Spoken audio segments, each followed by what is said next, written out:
Selamat pagi Ibu dan teman-teman semuanya. Perkenalkan, nama saya Junimata Sonika Siombing, NIM 1908960 dari jurusan Pendidikan IPS kelas 4A, Fakultas Pendidikan Ilmu Pengetahuan Sosial. Untuk memenuhi tugas mata kuliah strategi pembelajaran, di sini saya akan menjelaskan tentang model pembelajaran debat. Sebelumnya, apa sih model pembelajaran debat? Model pembelajaran debat merupakan suatu kegiatan adu argumentasi antara dua pihak atau lebih, baik secara perorangan maupun secara kelompok dalam mendiskusikan dan memutuskan suatu permasalahan atau suatu perbedaan. Nah, selain itu juga, pembelajaran debat ini sering disebut sebagai suatu pertukaran pikiran yang dilakukan oleh orang-orang yang mempunyai pandangan yang berlawanan. Nah, pembelajaran debat juga diawali dua pembentukan kelompok. Yang pertama ada kelompok pro atau disebut dengan kelompok setuju, dan yang satu lagi ada kelompok kontra atau yang disebut dengan kelompok yang tidak setuju. Nah, di model pembelajaran debat ini juga terdapat unsur-unsurnya. Yang pertama ada mosi. Mosi ini merupakan hal atau topik yang akan diperdebatkan.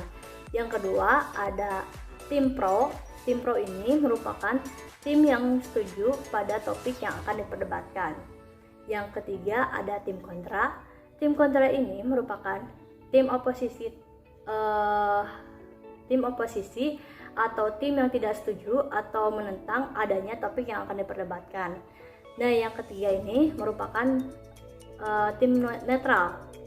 Tim netral ini merupakan tim yang akan memberikan dua sisi argumen, baik dukungan maupun sanggahan terhadap topik yang akan diperdebatkan. Nah, selanjutnya ada moderator. Moderator ini merupakan orang yang memimpin dan memadu jalannya suatu perdebatan. Nah, yang terakhir ada notulen. Notulen ini merupakan orang yang menulis jalannya perdebatan dengan mengambil kesimpulan dari perdebatan tersebut. Lalu di sini ada tujuan-tujuan model pembelajaran debat, yaitu yang pertama, memantapkan pemahaman konsep dari materi yang akan diperdebatkan. Yang kedua, melatih mematahkan pendapat dari lawan debat. Yang ketiga, melatih untuk bersikap kritis terhadap semua materi yang akan diperdebatkan. Yang keempat, melatih mental atau keberanian mengemukakan pendapat di hadapan umum. Yang kelima, meningkatkan kemampuan dalam merespons suatu masalah. Di dalam model pembelajaran debat ini terdapat karakteristik, yaitu yang pertama, mempunyai dua sudut pandang, yaitu pihak pro yang menyetujui topik dan pihak kontra yang tidak menyetujui topik debat. Lalu yang kedua, adanya proses saling mempertahankan pendapat antara kedua pihak. Lalu yang ketiga, adanya saling mengadu argumentasi untuk tujuan memperoleh kemenangan. Lalu yang keempat, terdapat sesi tanya jawab yang sifatnya terbatas dan bertujuan untuk mengalahkan pihak lawan. Lalu yang kelima, adanya pihak yang berperan sebagai penengah yang dilakukan oleh moderator. Selanjutnya, langkah-langkah model pembelajaran debat yaitu yang pertama, guru membagi siswa menjadi dua kelompok peserta debat, yang satu pro dan yang lain kontra, dengan duduk berhadapan dengan antar kelompok.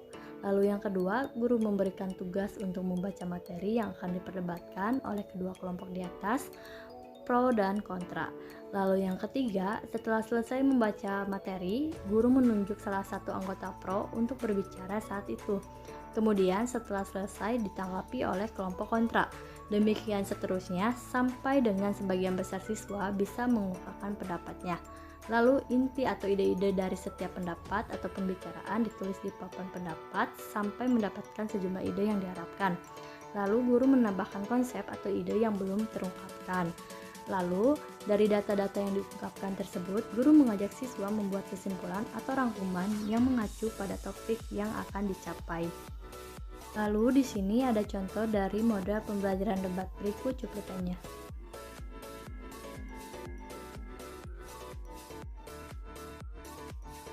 Assalamualaikum warahmatullahi wabarakatuh. Salam sejahtera bagi kita semua. Salam satu Indonesia.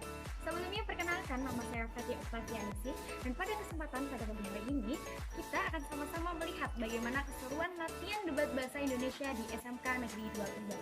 Dan pada kesempatan kali ini kita akan membahas mengenai topik Full Day School merupakan sistem pendidikan yang efektif bagi sekolah menengah. Oke, tanpa perlu panjang lagi, mari kita saksikan bersama.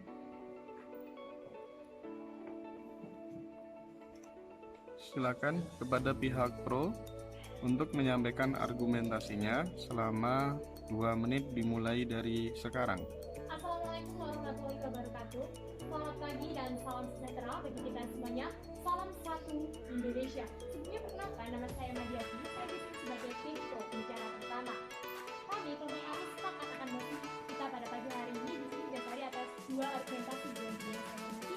Yang pertama adalah mengenai pertambahan jam pembelajaran yang ada di sekolah itu digunakan untuk bagaimana meningkatkan potensi yang dimiliki oleh siswa itu sendiri. Dengan cara yang pertama dengan cara bisa menggunakan ekstrakurikuler yang mereka sukai, dan hal tersebut mereka juga akan bisa mengembangkan potensi mereka dan nanti akan berguna ketika mereka ada di lingkungan masyarakat itu sendiri. Yang kedua adalah mengenai dengan adanya sistem Berdesku itu sendiri juga sudah berhasil diterapkan oleh 2.500 sekolah yang sudah menerapkan sistem Berdesku itu sendiri, dan di situ juga dapat dikatakan bahwasanya di situ Berdesku lebih efektif daripada pembelajaran seperti biasa yang kita lakukan.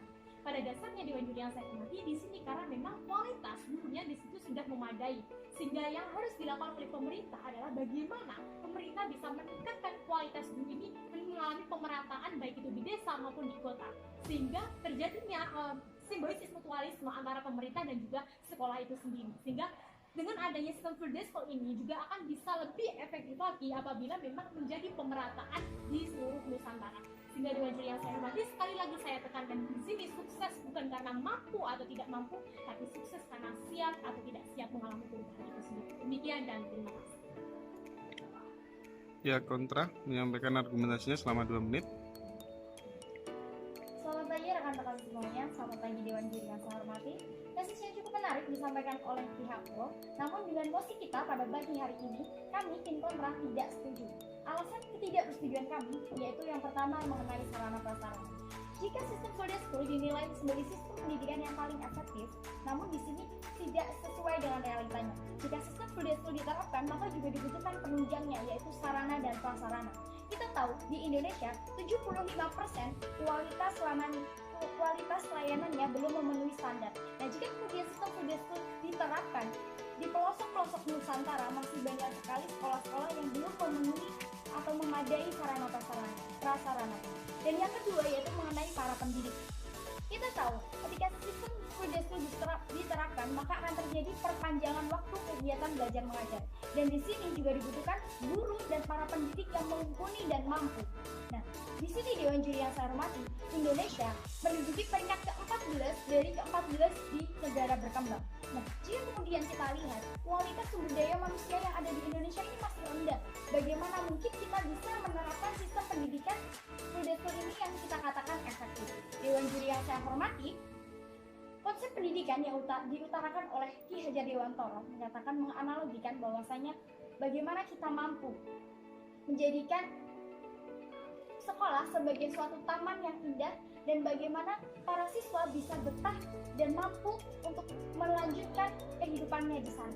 Dan jika kemudian dalam model pembelajaran debat ini terdapat kelebihannya, yaitu yang pertama, siswa akan terlatih dan terbiasa mengutarakan pendapat atau pemikirannya dan dapat mempertahankan pendapatnya dengan alasan-alasan yang logis dan dapat dipertanggungjawabkan.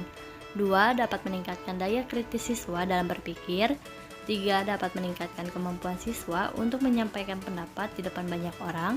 4. Dapat meningkatkan kemampuan siswa untuk mengetahui pola pikir orang lain yang tidak sesuai dengannya. 5. Dapat menggali ide-ide atau gagasan-gagasan cemerlang dari tiap-tiap siswa.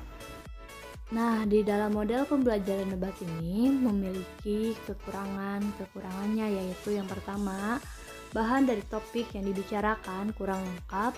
2. Masalah yang diperdebatkan kurang esensial atau bisa lari dari topik yang akan dibahas. 3. Perselisihan pendapat sering tidak berkesudahan. 4. Dalam berbicara didominasi oleh beberapa orang saja. 5. Tumbuhnya sikap egoisme dari siswa. 6. Sulit untuk mengambil kesimpulan dari hasil pembelajaran. Sekian penjelasan dari saya, mohon maaf bila ada kesalahan. Semoga apa yang saya jelaskan bisa bermanfaat.